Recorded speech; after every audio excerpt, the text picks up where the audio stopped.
Hi ಎಲ್ರಿಗೂ ನಿಮ್ಮ ಜೊತೆ ನನ್ನ ಕಥೆ ಧಾರಾವಾಹಿ ಆಸೆ ಧಾರಾವಾಹಿಯ ಸಮ್ಮೇಳನಕ್ಕೆ ಮಹಾ ಸಂಚಿಕೆಯ ಮಹಾಪುರಕ್ಕೆ ಎಲ್ಲರಿಗೂ ಕೂಡ ಸ್ವಾಗತ. ಇಲ್ಲೆಲ್ಲರೂ ಕೂಡ ಕೂತ್ಕೊಂಡು ಚರ್ಚೆ ಮಾಡ್ತಾ ಇರ್ತಾರೆ. ಹುಲಿಯ ನಾನು ಹೊಡೆದ ಅಂತ ಹೇಳಿ ಅಂಜು ಹೇಳ್ತಿದ್ದಾಗೇನೆ ಅಲ್ಲ ಅವ್ನು ಯಾರು ಹೊಡೆಯೋಕೆ ಅಂದಾಗ ತಕ್ಷಣ ಯಾವಾಗ ಅಲ್ಲಿ ಮನೆ ಹಾಳು ಲೋಟ ಬೀಳ್ಸ್ಬಿಡ್ತಾಳೆ. ಅದಕ್ಕೆ ಬಂದಿದ್ದು ಸೂರ್ಯ ಹೇಳು ಹೇಳು ನಿಜ ಹೇಳು, ಯಾಕೆ ಮುಚ್ಚಿಡ್ತಿದಿ ಹೇಳಮ್ಮ ಅಂತ ಅಂದಾಗ ಅದಕ್ಕೆ ಏನಿಲ್ಲ ಸೂರ್ಯನ ಅಜ್ಜಿಗೂ ಕೂಡ ಹೊಡೆದಿದ್ದು ಹುಲಿಯಾನೆ. ಊರವರೆಲ್ಲ ನ್ಯಾಯ ಕೇಳಕ್ ಹೋದಾಗ ಅವನು ಗಲಾಟೆ ಮಾಡ್ತಿದ್ದ. ಅದಕ್ಕೆಲ್ಲ ಬಂದು ಅಜ್ಜನ ಹತ್ರ ನ್ಯಾಯ ಕೊಡ್ಸು ಅಂತ ಹೇಳಿ ಬಂದಿದ್ರು. ಅವರು ಇವರೆಲ್ಲರೂ ಪರವಾಗಿ ಕೇಳಕ್ ಹೋಗಿದ್ದಕ್ಕೆ ಹೀಗೆ ಹೊಡೆದ್ಬಿಟ್ಟ ಅವನು ಅಂತಿದ್ದಾಗೇನೆ ಸೂರ್ಯ ಅಲ್ಲ ಅವನಿಗೆ ಎಷ್ಟು ಕೊಬ್ಬಿರ್ಬೇಕು ಅವನಿಗೆ. ಈ ಮನೆಯಲ್ಲಿ ಹುಟ್ಟಿ ಬೆಳೆದು ಈ ಮನೆ ಮಗನಾಗಿ ಊರಿನ ಮಗನೇ ನಾನ್ ಮಾತ್ರ ಬಿಡೋದಿಲ್ಲ ಅವನನ್ನ. ಅದಕ್ಕೆ ಅಜಿತ್ ಹೇಳ್ತಾನೆ, ಮಹಾಭಾರತದಲ್ಲಿ ಸೈನ್ಯಕ್ಕೆ ಸೈನ್ಯ ಹೇಗೆ ಜೊತೆ ಆಯ್ತು, ಹಾಗೇನೆ ರಾಮಾಯಣದಲ್ಲಿ ರಾಮನಿಗೆ ಇಡೀ ಕಪಿ ಸೈನ್ಯ ಹೇಗೆ ಜೊತೆ ಆಯ್ತು, ಹಾಗೆ ನಾವೆಲ್ಲರೂ ಕೂಡ ಒಗ್ಗೂಡಿದ್ರೇನೆ ಇದನ್ನ ಬಿಡಿಸ್ಲಿಕ್ಕೆ, ಈ ಸಮಸ್ಯೆನ ಬಿಡಿಸ್ಲಿಕ್ಕೆ ಅವನ್ನ ಸದೆ ಬಿಡಲಿಕ್ಕೆ ಸಾಧ್ಯ ಅಂತ ಹೇಳ್ತಾರೆ. ಸರಿ ಹಾಗಿದೆ, ತಡ ಮಾಡೋದಕ್ಕೆ ಹೊರಡೋಣ ನಡೀರಿ ಅಂತ ಹೇಳಿ ಎಲ್ರು ಓಡ್ತಾರೆ. ಆದ್ರೆ ಅಜ್ಜಿ ಬೇಡ ಕಣೋ ಸೂರ್ಯ ಹೋಗ್ಬೇಡ ಅಂತ ಹೇಳಿ ತಡೀತಾರೆ. ಲಕ್ಕಿ ನೀನ್ ಇದಕ್ ಬರ್ಬೇಡ ಸುಮ್ಮನೆ ಇದ್ದು ಬಿಡು ಅಂತ ಹೇಳಿ ಸೂರ್ಯ ಅಂತಾನೆ. ಆಂತರ ಸಂಗೀತ ಇದ್ದವರು ನನ್ನ ಮಗನಿಗೆ ಇಷ್ಟೊಂದು ಹೊಡೆದಿದಾರಲ್ಲ, ನಿಜಕ್ಕೂ ಈ ತಾಯಿ ಕಳ್ಳಿನ ಸಂಕಟ ಅವ್ರಿಗೆ ತಗೊಳ್ಳದೆ ಇರೋದಿಲ್ಲ ಅಂತ ಹೇಳ್ತಾರೆ. ಅದಕ್ಕೆ ಸಂಗೀತನ ಮಾತಿಗೆ ದೇವಿಯಾನಿ ಇದ್ದವಳು ನನಗೇನು ಈ ಗಲಾಟೆ ಎಲ್ಲ ಬೇಡ ಅನ್ಸುತ್ತಪ್ಪ, ಇಲ್ಲ ಇದಾಗ್ಲೇಬೇಕಿದು, ನಾನು ಈ ಮಗನ್ ತಂದೆಯಾಗಿ ಏನು ಮಾಡಕ್ ಆಗ್ತಾ ಇಲ್ಲ ಅಂತ ಹೇಳಿ ರಾಮಣ್ಣ ಅಂತಾರೆ. ಎಲ್ರು ಜೊತೆಗೂಡಿ ಹೋಗ್ತಾರೆ. ಅಷ್ಟರಲ್ಲಿ ನಚ್ಚಿ ಇದ್ದವನು ನೀವೇನು ಹೋಗ್ಬೇಕಾಗಿಲ್ಲ ಅವನೇ ಬರ್ತಾನಂತೆ. ಎಲ್ಲಿಗೆ ಬರ್ತಾನಂತೆ? ಅದಕ್ಕೆ ಅಂಜು ಹೇಳ್ತಾಳೆ, ಊರೊರ್ಗಿನ ಹಾಲದ ಮರ ಕಟ್ಟೆ ಹತ್ರ ಬರ್ತಾನಂತೆ. ಹೌದಾ, ಸರಿ ಹಾಗಾದ್ರೆ ನಡೀರಿ ಹೋಗೋಣ ಅಂತ ಹೇಳಿ ಎಲ್ರು ಹೋಗ್ತಾರೆ.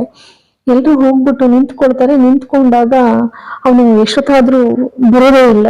ಆನಂತರ ಎಲ್ಲ ಹಿಂದಿನಿಂದ ಕಾರ್ಗಳ ಬರಕ್ ಶುರುವಾಗ್ತವೆ. ಕಾರ್ಗಳೆಲ್ಲ ಬರ್ತವೆ. ಬರ್ತಿದ್ದಾಗೇನೆ ಇವನು ಹೇಳಿತಾನೆ, ಇವನು ರೌಡಿ ಹುಲಿಯ ಇಳಿತಿದ್ದಾಗೇನೆ ಸುಮ್ಮನೆ ನಿಂತಿರ್ತಾರೆ. ನಿಂತಿದ್ದವರು ಯಾವಾಗ ಬಂದ್ಬಿಟ್ಟು ಅವನು ಓಹೋ ನೀವುಗಳೇನು ಆಟಕ್ಕೆ ಕರ್ದಿರೋರು, ಕಬಡ್ಡಿ ಆಟ ನೋಡೇ ಬಿಡೋಣ ಒಂದ್ ಆಟನ, ನೀವ್ ಗೆಲ್ತಿರೋ ಇಲ್ಲ ನಾನ್ ಗೆಲ್ತೀನೋ ನೋಡೇ ಬಿಡ್ತೀನಿ ಒಂದ್ ಆಟನ. ಅದಕ್ಕೆ ಸೂರ್ಯ ಹೇಳ್ತಾನೆ, ಮೊದಲು ಕರ್ದು ನೋಡೋ, ಬರೀ ಮಾತಾಡ್ಬೇಡ, ಕಬಡ್ಡಿ ಆಟಕ್ಕೆ ಕರ್ದು ನೋಡು, ಅದ್ರ ಪರಿಣಾಮ ಏನಾಗುತ್ತೆ ಅನ್ನೋದನ್ನ ಆಮೇಲೆ ನೀನ್ ಮಾತಾಡುವಿ ಅಂತೆ. ಅದಕ್ಕೆ ಅಜಿತ್ ಹೇಳ್ತಾನೆ, ಇಲ್ಲಿರೋದು ಒಬ್ಬ ಪೊಲೀಸ್ ಆಫೀಸರ್ ಅನ್ನೋದು ನೆನಬೇಡ, ನೀನ್ ಪೊಲೀಸ್ ಆಫೀಸರ್ ಆದ್ರೆ ಏನಂತೆ, ನನ್ನ ಆಟದಲ್ಲಿ ನೀನ್ ಗೆದ್ದು ತೋರ್ಸು ನಿನ್ನ ಈ ಪೊಲೀಸ್ ಆಫೀಸರ್ ಗಿರಿನ ಅಂತ ಹೇಳಿ ಅವನಂತಾನೆ. ಸರಿ ಅವನು ಅಂದ್ಮೇಲೆ ಎಲ್ರು ಕೂಡ ಅವನ ಒಪ್ಪಂದಕ್ಕೆ ಒಪ್ಕೊಂಡ್ ಬರ್ತಾರೆ. ಬಂದ್ಮೇಲೆ ಮನೆಗ್ ಬರ್ತಾರೆ. ಮನೆಗ್ ಬರ್ತಿದ್ದಾಗೇನೆ ಅಷ್ಟರಲ್ಲಿ ದೇವ್ಯಾನಿಗೆ ಭದ್ರ ಫೋನ್ ಮಾಡ್ತಾನೆ.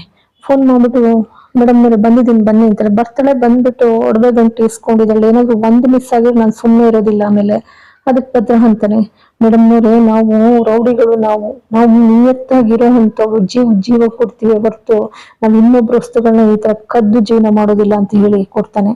ಆಯ್ತು ಬಿಡು ಅಂತ ಹೇಳಿ ಅಲ್ಲಿಟ್ಬಿಟ್ಟು ಅಲ್ಲಿ ತೆಂಗಿನ ಮರದ ಬೊಡ್ಡೆನಲ್ಲಿ, ಅಂದ್ರೆ ಆ ಬೊಡ್ಡೆ ಅಲ್ಲ, ಏನು ಇದಿರುತ್ತೆ ಅದ್ರ ಮೇಲ್ಗಡೆ ಸೋಗೆಗರಿ ಎಲ್ಲ, ಸೋಗೆಗರಿ ಮಧ್ಯದಲ್ಲಿ ಸಿಗ್ಗಿಸ್ಬಿಟ್ಟು ಅದೇ ಸೋಗೆಗರಿನ ಮುಚ್ಚಿಡ್ತಾಳೆ. ಮುಚ್ಚಿಟ್ಬಿಟ್ಟು ಒಳಗ್ ಬರ್ತಾಳೆ. ಒಳಗ್ ಬಂದ್ರೆ ಎಲ್ರು ಒಬ್ಬೊಬ್ರು ಜೋಡಿಯಾಗಿ ಚರ್ಚೆ ಮಾಡ್ತಾ ಇರ್ತಾರೆ. ರವಿ ಮತ್ತೆ ಶ್ರುತಿ, ಹಾಗೇನೆ ಸೂರ್ಯ ಮತ್ತೆ ಮೀನಾ, ಜೊತೆಗೆ ಇಲ್ಲಿ ನಮ್ಮ ನಿನ್ನ ಜೊತೆ ನನ್ನ ಧಾರಾವಾಹಿಯ ಅಜಿತ್ ಮತ್ತೆ ಭೂಮಿ, ರಾಮಣ್ಣ, ಸಂಗೀತ ಎಲ್ರು ಒಟ್ಟೊಟ್ಟಿಗೆ ಬೇರೆಯಾಗಿ ಈ ಜೋಡಿಯಾಗಿ ಚರ್ಚೆ ಮಾಡ್ತಾ ಇರ್ತಾರೆ. ಅಷ್ಟರಲ್ಲಿ ಅಲ್ಲಿ ಪಾಪ ಊರಟ್ಟಿನಲ್ಲಿ, ಅಂದ್ರೆ ಆಲದ ಮರದ ಹತ್ರ ಇಡೀ ಊರ್ನವ್ರೆಲ್ರು ಕೂಡ ಬಂದಿರ್ತಾರೆ. ಸೂರ್ಯ ಹೇಗಾದ್ರೂ ಮಾಡಿ ನಮ್ ಪತ್ರ ಕೊಡ್ಸಪ್ಪ, ಇವನು ಹೇಗ್ ಬರ್ತಾನೆ ಹೇಗ್ ಹೋಗ್ತಾನೆ ಅನ್ನೋ ಗೊತ್ತಿಲ್ಲ, ಈಗ 2 ವರ್ಷದಿಂದ ಜೈಲಲ್ಲಿದ್ದ ಹೀಗ್ ಬಿಡುಗಡೆ ಆಗಿ ಬಂದು, ಅಲ್ಲ ನೀವೆಲ್ಲ ಏನ್ ಮಾಡ್ತಿದ್ರಿ ಅಂತ ಅಂದಾಗ, ರಚುತಪ್ಪ ಏನ್ ಮಾಡ್ತಿದ್ರಿ ನೀವೆಲ್ಲ ಅಂತ ಹೇಳಿರ್ತಾನೆ. ಅಯ್ಯೋ ಏನ್ ಮಾಡೋದಪ್ಪ, ನೀನು ಸುಮ್ನೆ ಬಿಡ್ತಾನಪ್ಪ ಅವನು, ಈಗ ಬಂದು ಈಗ ಬಿರುಗಾಳಿಯಾಗಿ ಕಬಳಿಸ್ಕೊಂಡು ಹೋಗ್ಬಿಡ್ತಾನೆ, ಏನ್ ಮಾಡೋದು ರಚುತಪ್ಪ, ಇಷ್ಟೆಲ್ಲ ಬೇಸರ ಮಾಡ್ಕೊಬಿಡಿ, ಸುಮ್ಮನಿರಿ, ಖಂಡಿತ ನಾನು ಬಂದಿದ್ದೀನಲ್ಲ ಸಾಲ್ವ್ ಮಾಡ್ತೀನಿ. ಅಷ್ಟೊತ್ತಿಗೆ ಇವರಿದ್ದ ರಂಗನಾಥ್ ಅವರಿದ್ದರು, ಅಲ್ಲಪ್ಪ ನೀವೆಲ್ಲ ಸೇರಿ ಅವನಿಗೆ ಸದೆ ಬಡಿಬಾರ್ದ, ಶ್ರವಣನು ಕೂಡ ಅದೇ ಮಾತಂತಾರೆ, ಎಲ್ಲ ಸಾಧ್ಯನಪ್ಪ ನಮ್ ಕೈಲೆಲ್ಲ, ಹೇಳು, ನಮ್ಗೂ ಮಕ್ಕಳು ಮರಿ ಮನೆ ಅಂತ ಇದೆ ಅಲ್ವಾ, ಸುಮ್ಮನೆ ಬಿಡ್ತಾನೆ ನಮ್ಮನ್ನ ಅಂತೇಳಿ ಹೆಂಗಸರೆಲ್ಲ ಅಂತಾರೆ. ಸೂರ್ಯ ನೀನ್ ಕೊಟ್ಬಿಟ್ರೆ ನಿಮ್ಮನ್ನ ನಿಜಕ್ಕೂ ಹಾರ ತುರಾಯಿ ಹಾಕಿ ನೀನ್ ಮೆರೆಸ್ತೀವಪ್ಪ. ಅದಕ್ಕೆ ಶಾಂತಿ ಅಂತಾಳೆ, ನನ್ ಮಗ ಮನೋಜ 5 ಡಿಗ್ರಿ ಪಡೆದವನೇ, ಅವನಿಗೂ ಕೂಡ 6 ತುರಾಯಿ ಹಾಕಿ ಅವನು ಮಾಡ್ತಾನೆ ಅಂತ ಅಂತಾಳೆ. ಮನೆಗ್ ಬರ್ತಾರೆ. ಮನೆಗ್ ಬಂದಾಗ ಎಲ್ಲ ಇಬ್ಬಿಬ್ರು ಜೋಡಿಯಾಗಿ ಚರ್ಚೆ ಮಾಡ್ತಾರೆ. ಶ್ರುತಿ ಅಂತಾಳೆ, ಅಲ್ಲ ರವಿ, ನೀನು ಯಾವತ್ತೂ ಕೂಡ ಈ ತರ ನೀನು ಹೋರಾಟ ಮಾಡಿದ್ದೇ ನೋಡಿಲ್ಲ, ಹೊಡೆದಾಟ ಮಾಡಿದ್ದೇ ನೋಡಿಲ್ಲ, ಬರೀ ಸೌಟ್ ಇಟ್ಕೊಂಡು ನೀನು ಹಿಂಗ್ಸ್ಬಿಟ್ಟಿದೀಯಾ ಅಂತ ಅಂದಿರ್ತಾಳ ಆ ಮಾತನ್ನ. ಅದನ್ನ ರವಿ ಇಲ್ಲಿ ಕೇಳ್ತಾನೆ, ಅಲ್ಲ ನನ್ನನ್ನು ಅಷ್ಟು ಎಲ್ರ ಮುಂದೆ ಕೂಡ ಅವಮಾನ ಮಾಡ್ತೀಯಲ್ಲ, ಇನ್ನೇನ್ ರವಿ ಮತ್ತೆ ನೀನ್ ಏನು ಹೋರಾಟ ಮಾಡಿದ್ವಿ ತೋರ್ಸು ಮತ್ತೆ ಇಲ್ಲಿ ನಿನ್ನ ಕೆಪಾಸಿಟಿನ. ಅದಕ್ಕೆ ರವಿ ಅಂತಾನೆ, ಆಯ್ತು ಬಿಡು ಅಂತಾಳೆ. ಇಲ್ಲಿ ಮೀನಾ ಸೂರ್ಯ ಮಾತಾಡ್ತಾ ಇರ್ತಾರೆ. ಸೂರ್ಯ, ನೋಡು, ಯಾರು ಅಲ್ಲ, ನನ್ನ ಅಜ್ಜಿ ಲಕ್ಕಿನ ಕೆಣಕಿದಾನೆ, ನಾನು ಯಾವುದೇ ಕಾರಣಕ್ಕೂ ಕೂಡ ಬಿಡುವುದಿಲ್ಲ ಅವನನ್ನ ಖಂಡಿತ ನಾನು ಎಡಮುರಿ ಕಟ್ಟಿ ನಾನು ಲಕ್ಕಿ ಕಾಲಿಗೆ ಬೀಳಿಸ್ಲಿಲ್ಲ ಅಂದ್ರೆ ಸಣ್ಣ ರಂಗನಾಥ ಅಲ್ಲ ಅಂತಾನೆ. ಇಲ್ಲಿ ಅಜಿತ್ ಭೂಮಿ ಜೊತೆ, ಭೂಮಿ ಅಷ್ಟು ಸುಲಭವಾಗಿ ಬಿಡೋ ಮಾತೇ ಇಲ್ಲ ಇವನನ್ನ. ಖಂಡಿತ ನಮ್ಗೆ ಅನ್ನ ಕೊಟ್ಟಿರೋ ಅನ್ನದಾತರು ಇವರು, ನಮ್ಗೆ ಅಷ್ಟು ಸತ್ಕಾರ ಮಾಡಿದ್ರೆ ಆ ಮನೆಗೆ ಈ ರೀತಿ ನೋವಾಗಿದೆ ಅಂದ್ಮೇಲೆ ಬಿಡೋಕ್ಕಾಗುತ್ತಾ? ಅದಕ್ಕೆ ಮನೆಯಲ್ಲಿ ಲಕ್ಕಿಗಾಗಿರೋ ಅನ್ಯಾಯ, ಜೊತೆಗೆ ನಚ್ಚಿಗಾಗಿರೋ ಅನ್ಯಾಯ, ಇದೆಲ್ಲ ಗಮನಿಸಿ ಎಲ್ರು ಕೂಡ ಹೋರಾಟಕ್ಕೆ ಇಳ್ದೇ ಬಿಡೋದು ಅಂತ ಹೇಳಿ ಹೊರಡ್ತಾರೆ. ಮನೋಜ ಮಾತ್ರ, ನಾನು ಇರೋದಿಲ್ಲಪ್ಪ, ಇಲ್ಲಿಂದ ಓಡೋಗ್ತೀನಿ ನಾನು ಅಂದಾಗ ಬೈತಾಳೆ, ಅಲ್ಲ ರೋಹಿಣಿ, ನಿಮ್ಗೇನ್ರಿ ಸ್ವಲ್ಪನಾದ್ರೂ ಮಾನ ಮರ್ಯಾದೆ ಇಲ್ವಾ, ಗಂಡಸ್ತನ ತೋರ್ಸ್ಕೊಡಿ ಈಗ್ಲಾದ್ರೂ ಅಂತ ಹೇಳಿ ಅಂದಾಗ ಸರಿ ಅಂತೇಳಿ ಸುಮ್ಮನಾಗ್ತಾನೆ. ಅಂತೇಳಿ ಹೊರ್ಗಡೆ ಮಾತಾಡ್ಕೊಂಡು ಆಗ ಹೋಗ್ತಾನೆ. ಅವಳು ದೇವಿಯಾನಿ ಮರದ್ದು ಬೊಡ್ಡೆನಲ್ಲಿ ಎಲ್ಲ ಒಡವೆ ಎಲ್ಲ ಬಚ್ಚಿಟ್ಟಿರ್ತಾಳಲ್ಲ, ಅದು ಸಿಕ್ಬಿಡುತ್ತೆ. ಅದು ಸಿಕ್ಕ ತಕ್ಷಣ, ಅಯ್ಯೋ ಮನೋಜ, ಎಂತ ಲಕ್ಕಿ ಫೀಲ್ ನೀನು ಅಂತೇಳಿ ಒಡವೆ ಎತ್ಕೊಂಡ್ ಬಂದ್ರೆ ಅಷ್ಟರಲ್ಲಿ ಇಲ್ಲಿ ಪಾಪ ಲಕ್ಕಿಗೆ ಆಗ್ತಾ ಇಲ್ಲ, ಒಂಥರ ನೋವು ಜಾಸ್ತಿ ಅಂತ ಹೇಳಿ ಬಂದ ಮನೆ ಹಾಳಂತಾಳೆ. ಬಂದಾಗ ಅಪ್ಪೋರೆ ₹1 ಕೊಡಿ ದೇವ್ರಿಗೆ ಮುಡುಪು ಕಟ್ಟೋಣ ಮಂದೇವ್ರಿಗೆ ಅಂದಾಗ, ಆಯ್ತಮ್ಮ, ಈ ಮನೋಜ ₹1 ಚೇಂಜ್ ಕೊಡು ಅಂದಾಗ ಮನೋಜ ಈ ಎಕ್ಸಸೈಸ್ ಮಾಡ್ತಿರ್ತಾನೆ. ಎಕ್ಸಸೈಸ್ ಮಾಡಿ ಪಟ್ ಅಂತ ₹1 ಅಂತ ಕೈ ಹಾಕ್ತಾನೆ. ಒಂದು ಒಡವೆ ಬಿದ್ಬಿಡ್ತದೆ ಕೆಳಕ್ಕೆ. ಅಜಿತ್ ತಕ್ಷಣ ನೋಡ್ತಾನೆ, ಇದೇನಿದು ಒಡವೆ, ಎಲ್ಲಿದು ಇದು? ಎಲ್ರು ಆಶ್ಚರ್ಯವಾಗಿ ಎಲ್ಲಿದು ಎಲ್ಲಿದು ಎಲ್ಲಿದು ಅಂತ ಪ್ರಶ್ನೆ ಮಾಡಕ್ ಶುರು ಮಾಡ್ತಾರೆ. ಅಜಿತ್ ಇದ್ದಾನೆ, ಇದು ನಮ್ಮನೆ ಒಡವೆ. ಅದಕ್ಕೆ ನೋಡಿ, ಹೇಳಿದ್ರೆ ಸರಿ, ನಿಜಾಂಶ ಒಪ್ಕೊಂಡ್ರೆ ಸರಿ, ಇಲ್ಲ ಅಂದ್ರೆ ನಾನು ಖಂಡಿತ ನನ್ನ ಪೊಲೀಸ್ ಭಾಷೆನಲ್ಲಿ ಬಾಯಿ ಬಿಡಿಸ್ಬೇಕಾಗತ್ತೆ ಅಂತ ಹೇಳ್ತಾರೆ. ಅದಕ್ಕೆ ರೋಹಿಣಿ ಇದ್ದವಳು, ಹಾಗೆಲ್ಲ ಭಯಪಡಿಸ್ಬಿಡೋರು ಒಂಥರ ಮುದ್ರು, ಖಂಡಿತ ಏನೋ ಆಗಿದೆ, ಹೇಳ್ರಿ ನಿಜ ಹೇಳ್ರಿ ಅಂದಾಗ, ನಾನು ಅಲ್ಲಿ ಹೋದಾಗ ಆ ಮರದಲ್ಲಿ ಇದ್ದಿತ್ತು, ಅದಕ್ಕೆ ತಗೊಂಡ್ ಬಂದೆ.